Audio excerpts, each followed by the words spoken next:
boa noite. O Ideias da Aldeia está começando agora. Eu sou Vássia Vanessa e hoje, no Dia Internacional da Mulher, vou ter o prazer de conversar com a secretária estadual da Mulher, Mara Vidal. Boa noite, Mara. Boa noite, Vássia. Prazer te receber aqui hoje, né? O prazer é meu, olha. Mara, na tua avaliação, qual é a importância do 8 de março? Olha, historicamente as mulheres sempre estiveram em postos de submissão, ou seja, sempre subjugadas a alguém. Ou era o pai, ou era o irmão mais velho, ou ao marido. E isso, quando elas saíram para o mercado de trabalho, essa história continuou. Elas continuaram recebendo menos, a atividade que elas exerciam e exercem ainda sempre foi julgada de menos valor. O 8 de março vem mostrar que as mulheres também são cidadãs, também podem assumir os mesmos postos que os homens.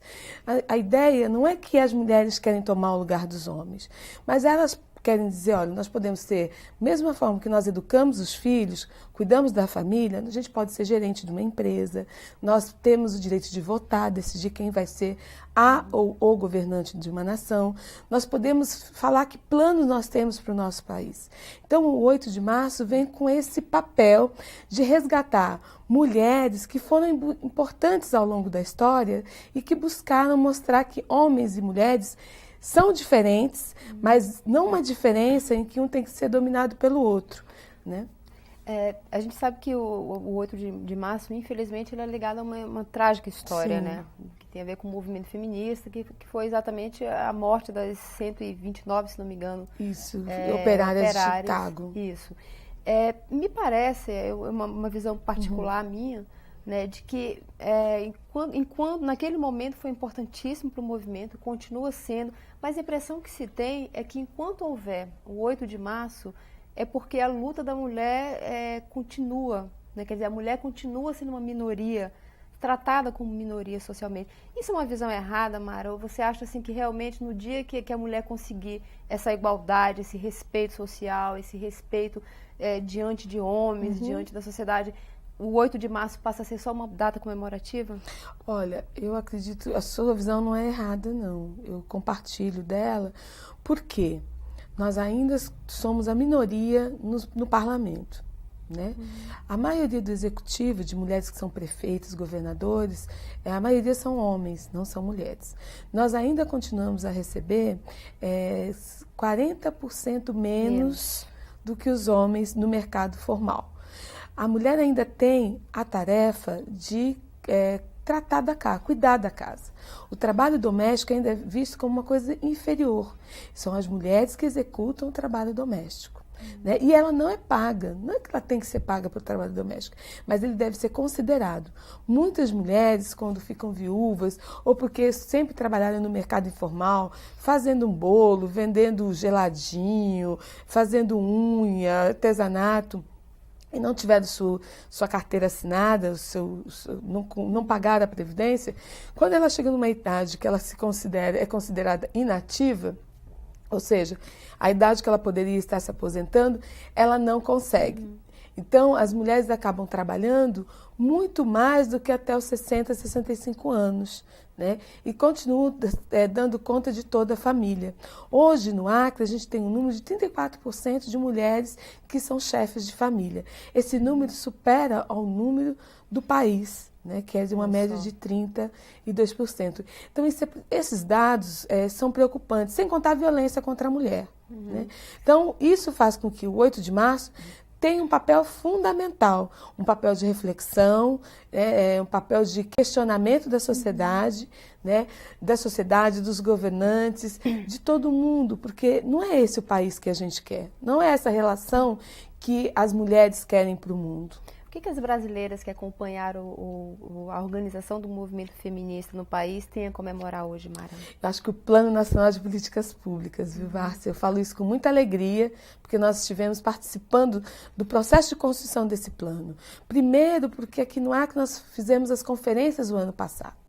né? Então, as mulheres discutiram seringueiras, ribeirinhas, indígenas, trabalhadoras rurais, domésticas, professoras, mulheres trabalhadoras da saúde, várias categorias discutiram o que queriam para o município, para o estado, e depois 22 mulheres foram para Brasília discutir, junto com mais 2.874 mulheres, né, o plano, as propostas para a construção desse plano. Esse plano foi lançado em dezembro do ano passado, pelo presidente Lula, e ele, assim, ele é a nossa Bíblia, se eu posso assim chamar, para implementação de políticas públicas. Agora a gente tem um plano que diz que política a gente tem que implementar para as mulheres terem autonomia, estarem no mercado de trabalho, na área da educação, na área da saúde, no enfrentamento à violência, na questão cultural, na área da comunicação. E é um plano que considera o quê? Esse trabalho que foi feito por mais de 120 mulheres no Brasil ano passado, e também os tratados, convenções e plataformas internacionais que o Brasil assinou. Qual é o grande desafio, Mara, na hora de pensar essas políticas públicas para a mulher? É fazer acontecer a transversalidade, né? Porque muitas coisas não cabe à Secretaria da Mulher aqui no Estado, né, a coordenadoria agora no município, e nem ao Ministério da Mulher, que é a Secretaria Especial de Políticas Públicas, implementar. Então, é convencer os gestores que aquelas ações tem que ser feita para que garanta a transversalidade, ou seja, que o plano esteja sendo implementado em todas as esferas do governo. Então a gente pensa assim, mas numa secretaria de obras, tem alguma coisa? Tem ações quando pensar uma estrada, quando pensar um ramal. Então, tem a ver com a vida das mulheres? Tem, porque gera um impacto na vida delas. E o plano vem justamente dizer isso. Ele foi pactuado, a ministra Núcia Freire sempre fala isso, com todos os ministérios que fizeram parte de um grupo de trabalho interministerial, que nós do Acre e Campinas também estávamos representando, os estados e a de Campinas, os municípios.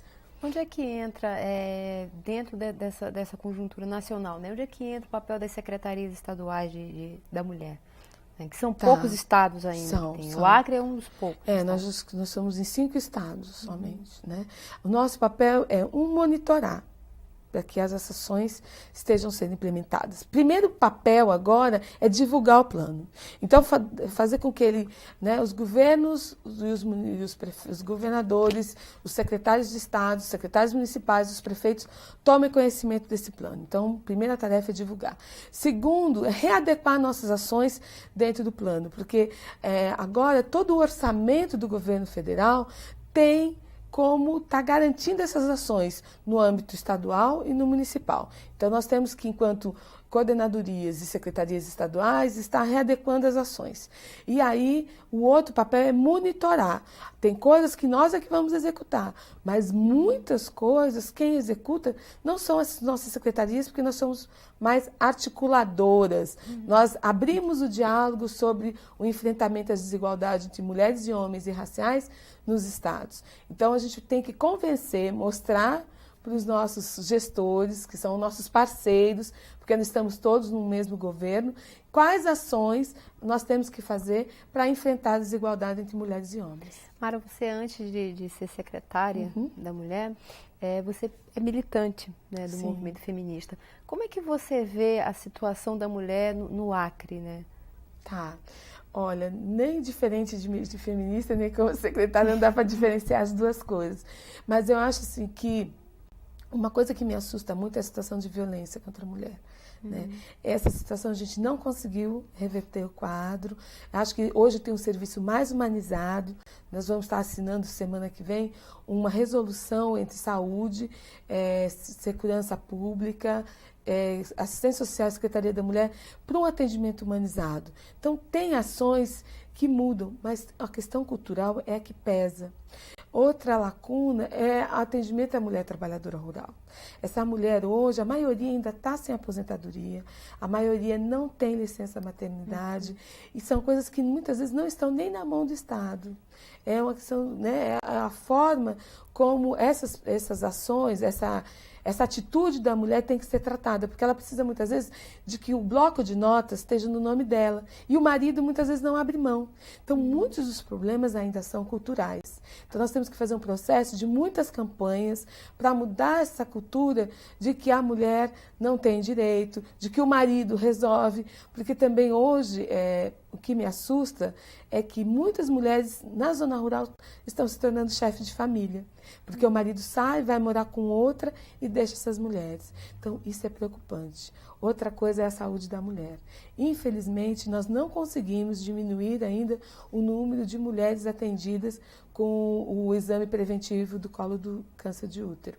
Isso é preocupante porque as mulheres não estão utilizando um serviço que está aí posto. Então, Várcia, para mim, tem que ter uma campanha maciça. E muitas vezes, na cidade, a gente consegue atingir, mas a questão cultural também pega. Tem mulheres que chegam para a gente e dizem, eu não vou fazer esse exame porque meu marido não deixa. Eu não vou para um grupo de artesanato, eu faço esse trabalho, mas eu não posso vender porque meu marido não deixa eu levar para vender. Então, acho que tem que ter agora a parceria dos homens. Eu fiquei super contente de, na sexta-feira, ver o Globo Repórter, porque mostrava os homens tomando consciência da sua ação violenta e deles se propondo a mudar esse quadro. Eu acho que nós precisamos da parceria dos homens para que as mulheres vivam com mais dignidade. Você tinha falado, Mara, dessa questão das mulheres terem entrado no mercado de trabalho, né, de competir hoje em dia em pé de igualdade com homens, mas que na hora de receber o salário a gente sabe que, inclusive pesquisa recente, divulgada acho que na semana passada pela Folha de São Paulo, né, disse que a gente recebe 40% a menos, o mesmo cargo que seria ocupado por um homem, né? E aí você me vem com esse dado, né, em relação ao Acre, de que mais de 30% de mulheres são chefes de família. Como é que fica a vida dessa família, né? Como é que essas chefes de famílias que ganham menos do que os homens ganham conseguem se sustentar? Quais são os grandes desafios, Mara? Olha, para mim, essas mulheres acabam até ganhando menos e produzindo menos porque elas fazem a questão da conciliação. Elas conciliam cuidar da casa, cuidar dos filhos, cuidar de um pai, de uma mãe, de um sogro, de uma sogra, de alguém que vai morar junto com elas para garantir o sustento, a organização da casa e o sustento da família. Então, para mim, isso já é um problema, porque essa mulher vive no estresse contínuo. Então, para mim, uma das coisas é mudar o ritmo de vida dessas mulheres para ter qualidade. Então, você tem que parar com essa sobrecarga que ela tem, da casa, do interno e do externo, né, o mercado de trabalho.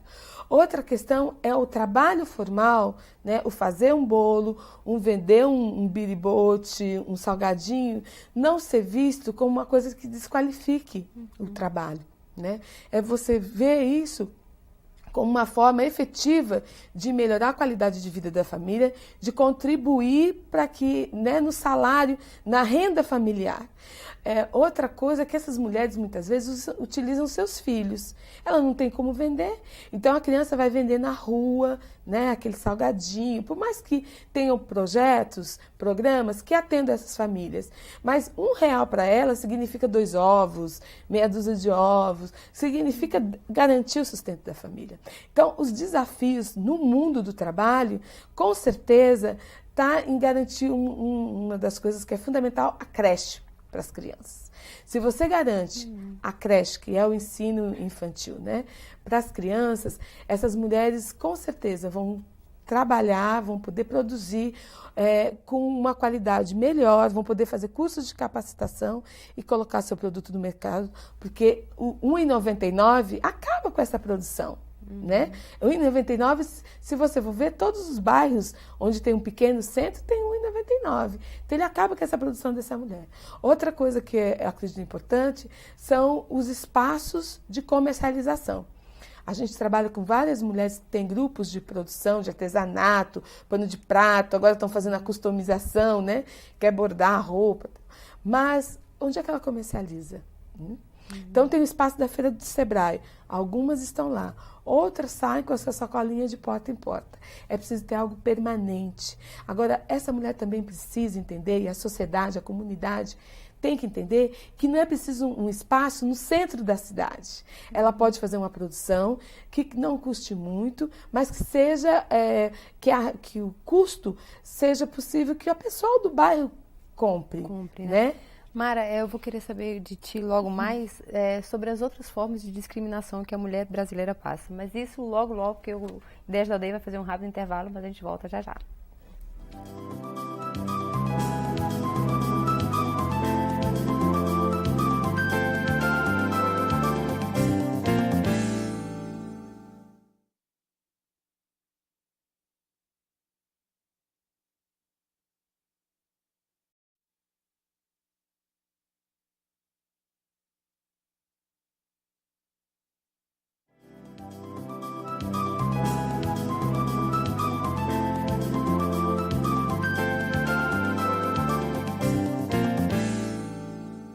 O Ideias da Aldeia está de volta hoje conversando com a secretária de Estado da Mulher, Mara Vidal. Mara, a gente estava falando no bloco anterior sobre essa questão, essa desigualdade, né, com que a mulher é tratada no mercado de trabalho. Sim. E a gente sabe que, infelizmente, as desigualdades não se restringem ao mercado de trabalho, né? Elas vão para outras áreas também. Sim. Quais são as outras formas de discriminação que a mulher brasileira hoje é obrigada a suportar? Tá, no mercado de trabalho a gente já colocou a questão racial. Essa é muito complicada. As mulheres indígenas, mulheres negras, elas sofrem de novo a questão da discriminação, né, duplamente. Né, e mais do que dupla, porque tem a questão de classe. Então, se ela é pobre, negra ou indígena, então ela está, como o povo diz, lascada. Porque o mercado tem uma série de exigências, não só de qualificação educacional, mas ainda tem um padrão de beleza no mercado, que coloca essa mulher, muitas vezes, por ela não ter estudo, não ter condições de ter uma estética bonita, né, de se produzir para ir para o mercado, vai colocar ela no papel de empregada, de faxineira, isso quando aceita. Então, esse é um quadro muito, eu diria, doloroso para as mulheres, porque acaba com a autoestima da mulher. Você, particularmente, né, como mulher e negra, né, que dificuldade você teve na tua vida? Você já passou por formas de discriminação que te deixaram em situação de dificuldade para lidar com acesso ao trabalho? Que dificuldade você viveu na tua vida, Mara? Tá, olha, quando eu era criança, por exemplo, teve um fato que marcou muito. Tinha uma festa junina e tinha uma menina que era loira e eu era negra. E eu tinha sido cotada para ser a noivinha da escola. E aí eu não fui porque a menina, a professora disse, olha, você vai ser a coroinha, porque a outra mocinha, ela tá mais, todo mundo aceita melhor que ela seja a noiva do que você. Então, na questão da educação, eu acho que é complicado, porque a escola é onde a gente aprende vários valores, né? Os valores, logo depois que você sai de casa, a primeira relação das crianças é na escola. Então, aí já foi, né, um choque. E uma vez eu fui trabalhar numa fábrica, eu trabalhei já fui operária, numa fábrica que fazia uns pinos para televisão, e era uma fábrica com muitos japoneses, né? Minha cidade é uma cidade que tem muitos japoneses. E nessa fábrica, uma vez, a encarregada, que era branca, claro, não era japonesa, não era descendente de japonês, ela, numa discussão entre eu e uma amiga, que era a minha encarregada, que era japonesa, ela disse, se você continuar protegendo essa negrinha, né, então eu tinha o quê? 15 anos, não, 15 anos. Então, para mim também foi um choque nessa questão do mercado de trabalho. Na universidade foi que eu fui passando, mas assim, as pessoas, por exemplo, eu tenho uma filha agora, ela é clara, ela é branca, e aí as pessoas no aeroporto, né, já agora, é tua filha. Ou se não, uma vez eu estava agora nas férias na cidade, e uma pessoa também me disse, né, no aeroporto, você cuida dela?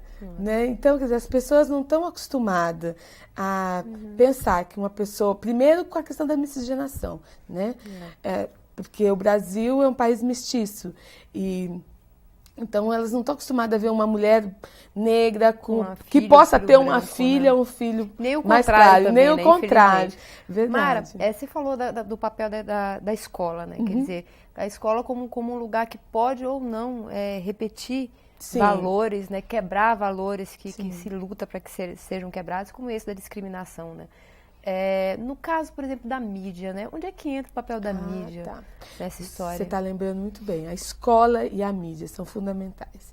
A mídia, porque ela entra na sua casa sem nem pedir licença. Seja o canal que você colocar, as pessoas estão lá falando, conversando, né? Propondo usos, costumes, estão aí.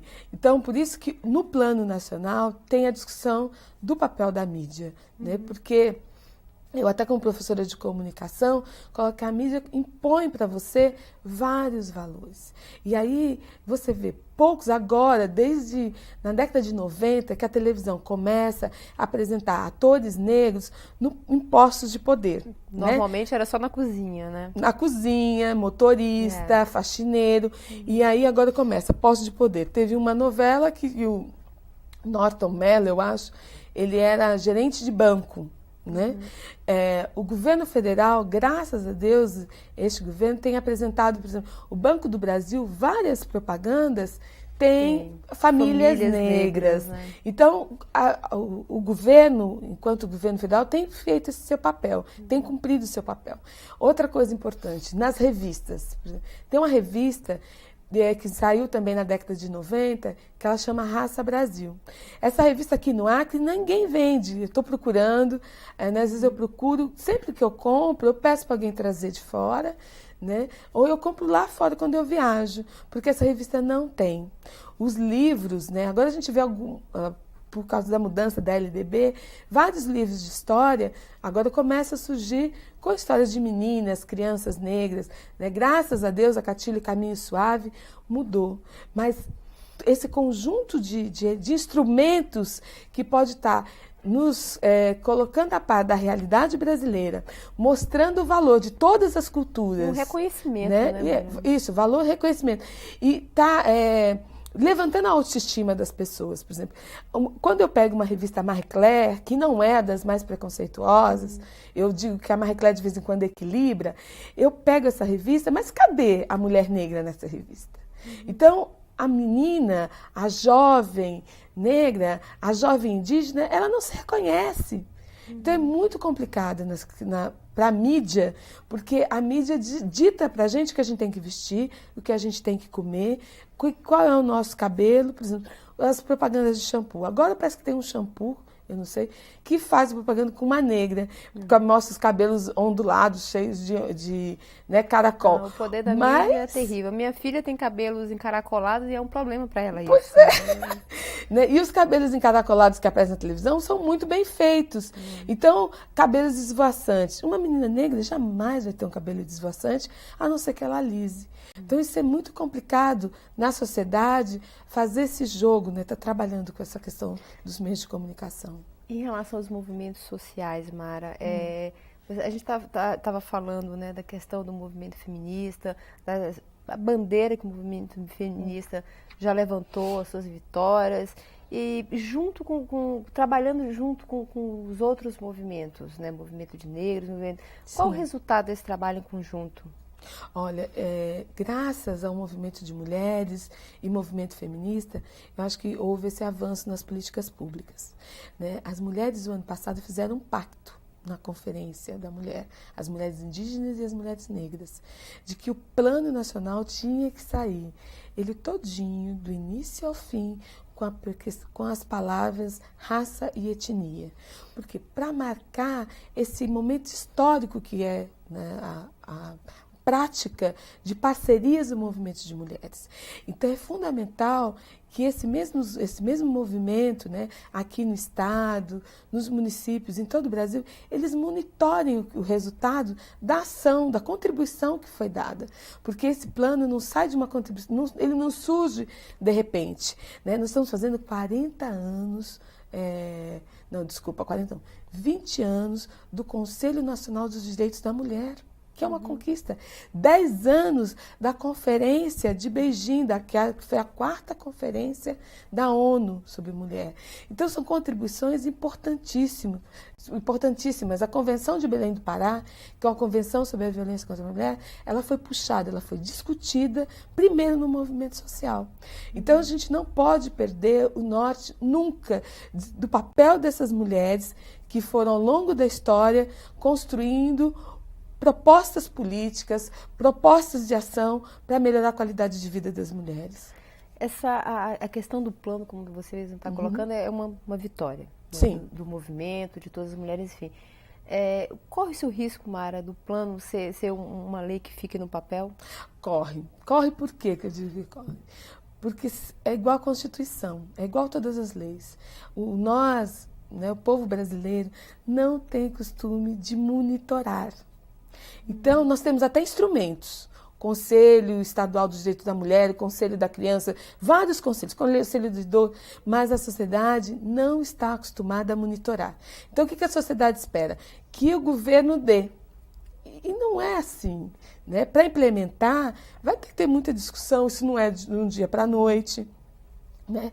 O governo federal criou uma série de critérios, mas a sociedade tem que fazer a sua parte. Assim como ela propôs, né? Ela disse, queremos uma sociedade assim, mas nós todos e todas temos que estar construindo uma sociedade assim. Então, é muito complicado. Agora, eu acho que as coordenadorias existentes hoje no Brasil e as secretarias ou assessorias de mulheres estão dispostas a investir nesse processo. No Acre, nós vamos ter no dia 15 uma reunião com os prefeitos ou representantes das prefeituras dos 22 municípios. Vem uma pessoa representando a Secretaria Especial, né, do Governo Federal para estar discutindo como é que a gente vai fazer com que o plano aconteça lá no município. Então, vontade política, né, vontade de atuar de fazer com que isso aconteça, o governo federal está apostando, o estadual também está apostando. Agora, nós temos que arregaçar as mangas mesmo e fazer o nosso papel. E o movimento social monitorar. Mara, você tinha colocado, né, você falou 2 vezes já sobre a questão da violência, né, e eu deixei passar porque eu queria que a gente pudesse começar a fechar a nossa conversa com isso, né. A gente sabe que o Brasil é um país com números altíssimos, né, de violência contra a mulher. Isso é uma coisa que está contemplada no plano nacional? Sim. Tem avanços, né, nós conseguimos mudar a Lei 9.099, o movimento de mulheres, que eu falo de novo, conseguiu que fosse acatada a questão da humanização dos espaços de atendimento às mulheres. No Brasil, nós fomos os primeiros a ter delegacia de atendimento às mulheres. Então, tudo isso agora, no plano nacional, tem uma atenção à humanização, ao atendimento à mulher vítima de violência e também, além desse processo de humanização de todos os espaços, é a criação dos centros de referência. Nós não queremos mais criar delegacias para atender a mulher que já chega lá vitimizada. Nós queremos fazer uma ação preventiva. E para ter essa ação preventiva, a meta hoje é dobrar os centros de referências no Brasil só no ano de 2005. No Acre nós temos centro de Nós referência? temos um centro que vai ser inaugurado agora, dia 22 ou 23, eu não estou recordada, mas vai ser inaugurado o primeiro centro de referência que a Secretaria de Ação Social, a Gerência de Gênero, passou para a Prefeitura. Então, vai ser lá na Casa Rosa Mulher. E a Secretaria da Mulher, junto também com a Secretaria de Ação Social, está prevendo criar mais 2, um em Cruzeiro do Sul e outro em Sena Madureira, para o ano que vem, de acordo com o plano de orçamento do governo federal. O que você acha que uma mulher hoje em dia pode fazer no seu dia a dia, né, para estar melhorando essas dificuldades que a gente ainda sente dentro da sociedade? Olha, uma coisa que é fundamental é a autoestima, sabe? Acho que as mulheres têm que gostar mais de si. Se a gente não gosta da gente, fica difícil tratar com os nossos filhos, fica difícil ir para o mercado de trabalho. Porque quando a gente vai para a rua, seja na escola, seja mesmo em casa, de cabeça baixa, as pessoas não nos respeitam. Então, a gente tem que se respeitar. Então, eu digo para todas as mulheres, gostem de você. Cuidem de você, porque quem se cuida sabe cuidar dos outros. Outra coisa para mim que é fundamental é ela lembrar que ela tem direitos. Pela Constituição, somos todos e todas iguais. Temos as nossas diferenças? Temos sim. Mas no processo de construção de uma sociedade mais justa, de uma sociedade mais igualitária, nós somos capazes de administrar. Quem é capaz de administrar a casa, é capaz de administrar uma secretaria, é capaz de administrar alguma coisa no mercado formal ou informal. É a mulher não se diminuir diante das dificuldades, mas ela perceber que nesse processo de uma nova sociedade mais justa, mais igualitária, com dignidade, com qualidade de vida, ela tem uma contribuição fundamental a dar.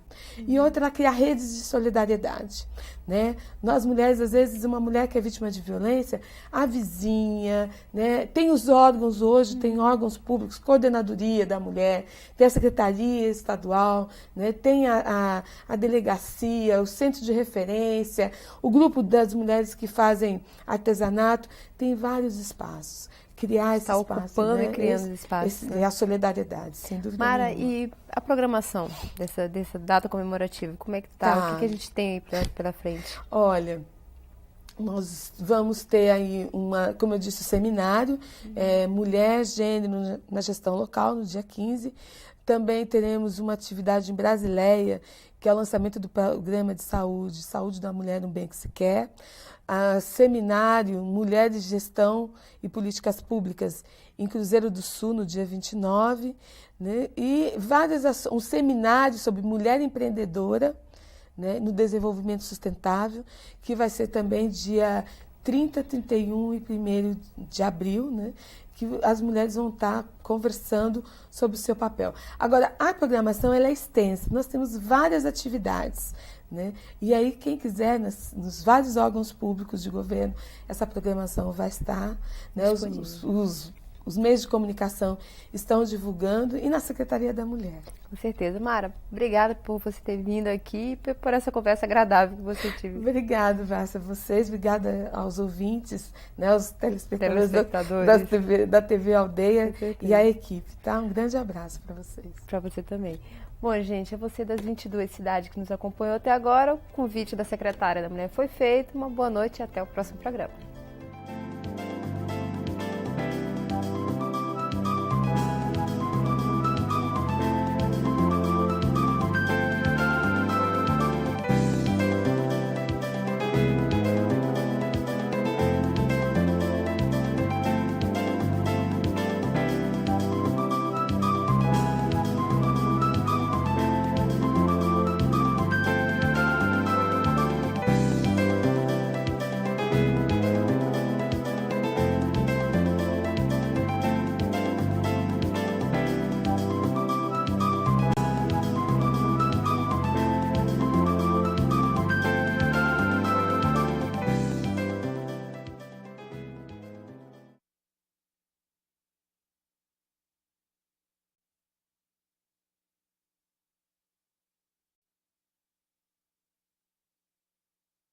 Vou passar pra ti, tá? Ah, é? Tá. Só... Eu não lembro. Eu fiz uma vez que eu já vi. É, coisa rápida. Só torça pra que eu consiga fazer de primeiro. Primeiro que eu faço 3, 4, 5. Já. Terça.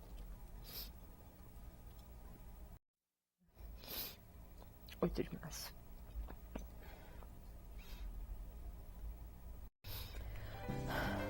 Agora passa.